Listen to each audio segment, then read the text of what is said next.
Galera do canal, me chamo Juliano. No vídeo de hoje veremos um conteúdo extremamente interessante. Ele começa de uma discussão do Mercosul e da União Europeia, porém ele acaba se expandindo bastante, fala do posicionamento do Itamaraty, da força do Brasil que acaba impulsionando o Mercosul, também mostra a diferença de postura entre Lula e Milei, fala sobre o posicionamento de Trump em relação ao Lula, em relação dos Estados Unidos em relação ao Brasil. É um vídeo extremamente amplo, é muito interessante, então fica até o final para não perder nada disso. Mas já deixe seu like, inscreva-se no nosso canal para ajudar na divulgação e valeu! Vamos por partes. Decepção com o acordo com a União Europeia, depois de 25 anos de idas e vindas, há 8 anos parecia que seria assinado, e a França sempre é o problema. Primeiro era porque o Bolsonaro estava lá, então a França argumentava que o Brasil não cuidava da ecologia, do desmatamento da Amazônia. Mas agora não é o Bolsonaro, é o Lula. Continua o mesmo presidente francês e a França nunca assina, porque no fundo há um problema com seus produtores agrícolas, né? Lembra daqueles ovos que recebeu? Exatamente. O presidente Macron, em um momento... Que decepção se percebeu em relação ao acordo com a União Europeia e se finalmente acredita-se que vai acabar em nada. Olha, a inquietação foi profunda para todos, não apenas para o Brasil. Houve realmente um desconforto, não é? Todos disseram isso, sem exceção. Agora, era um acordo muito importante, inclusive na declaração final está a decepção pela não assinatura do acordo. O que acontece é que, por um lado, você tem essa decepção, mas, por outro lado, tem muitas alternativas.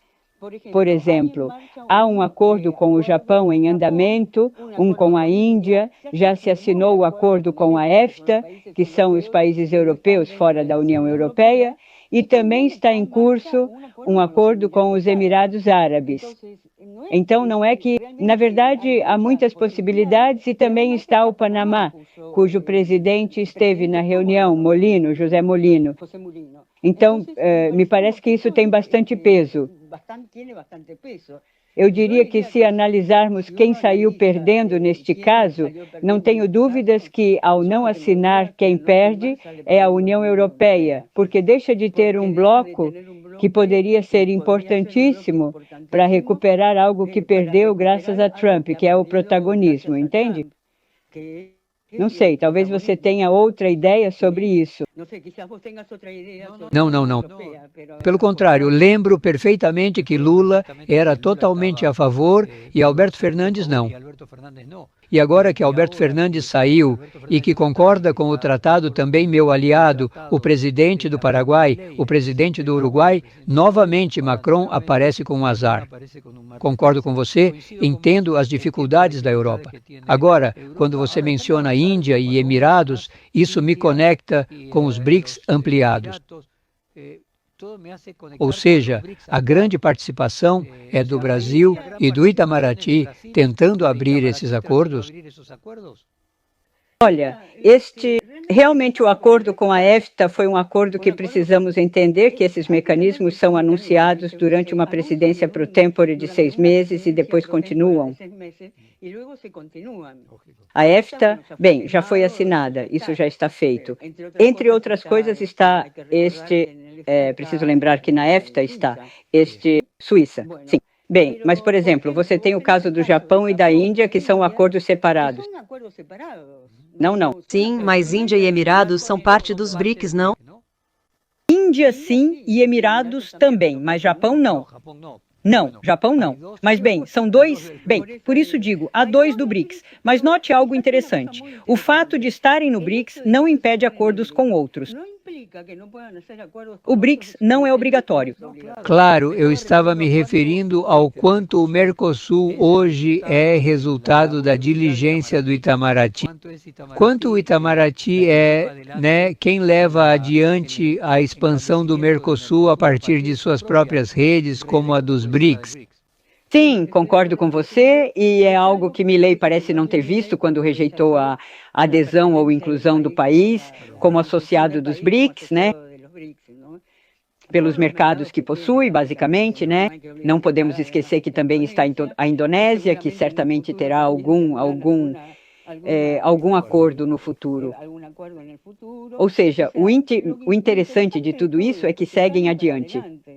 Ou seja, tudo bem, a União Europeia não está, é uma pena, porque era benéfico em termos políticos, de geopolítica mundial, era benéfico para todos, especialmente pois tira alguns países, incluindo o Brasil, da dependência de outros países no mundo. Entende o que quero dizer? Então, e elevava muito o Mercosul como bloco de decisão, né? Então, nesse sentido, o Mercosul também perdeu, mas com a possibilidade de seguir adiante. O que quero dizer com isso? Esses acordos que já estão em andamento é uma saída para frente, não ficar parado sem fazer nada, entende?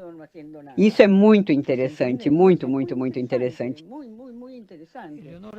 Agora, e além do que os presidentes assinam e fazem, onde parece haver o desacordo central entre Milei e Lula, com o 61 como vetor e a Venezuela como ponto focal?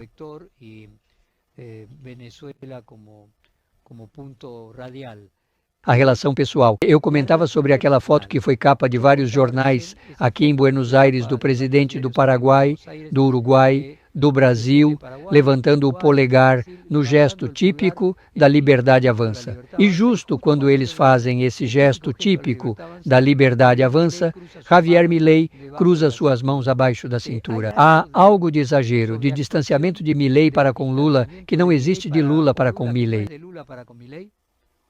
Não tenha dúvidas de que há uma sobreatuação do Milei. E, além disso, você vê isso justamente no tema internacional, na questão da Venezuela. Há uma diferença, não só com o Lula, também há uma diferença com os outros presidentes, né? Mas, neste caso, há uma sobreatuação, está claríssimo, onde Milei, no fundo, propõe ou quer ver como o Mercosul se conecta com os Estados Unidos.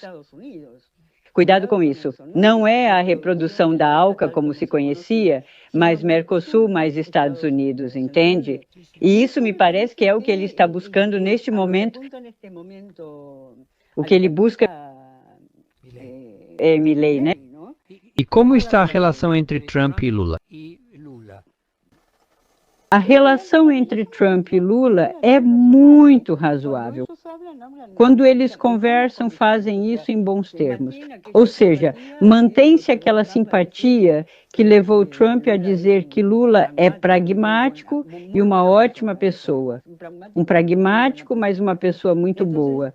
Então, isso se mantém, não há distanciamento. Por quê? Bem, afinal, o Brasil é o maior país da América do Sul, gostem ou não. E por isso Trump não pode ignorar o Brasil e as boas relações, independente de quem esteja governando. Também não é que os EUA se esforcem para distorcer todas as relações com a América do Sul.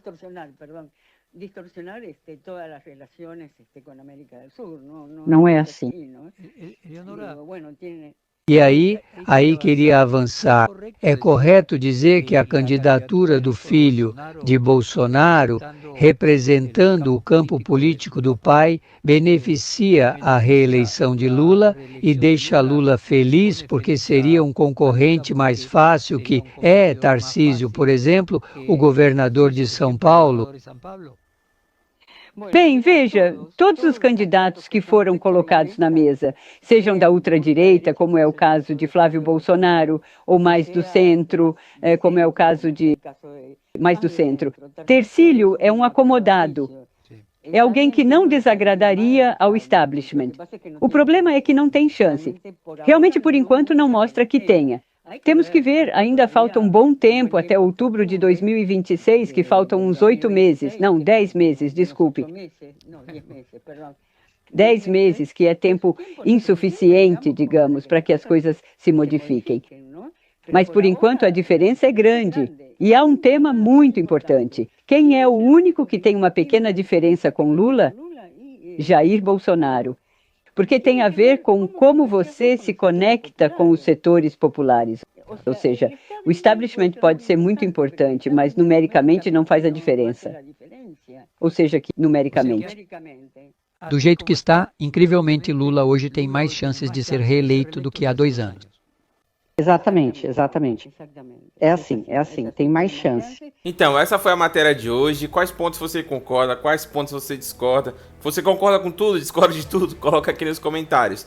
Não vou me prolongar muito na matéria de hoje, só vou pedir como sempre que você deixe seu like, que você se inscreva no canal, que comente bastante, porque acaba ajudando o engajamento e com o crescimento do canal de modo geral. Então é isso e valeu!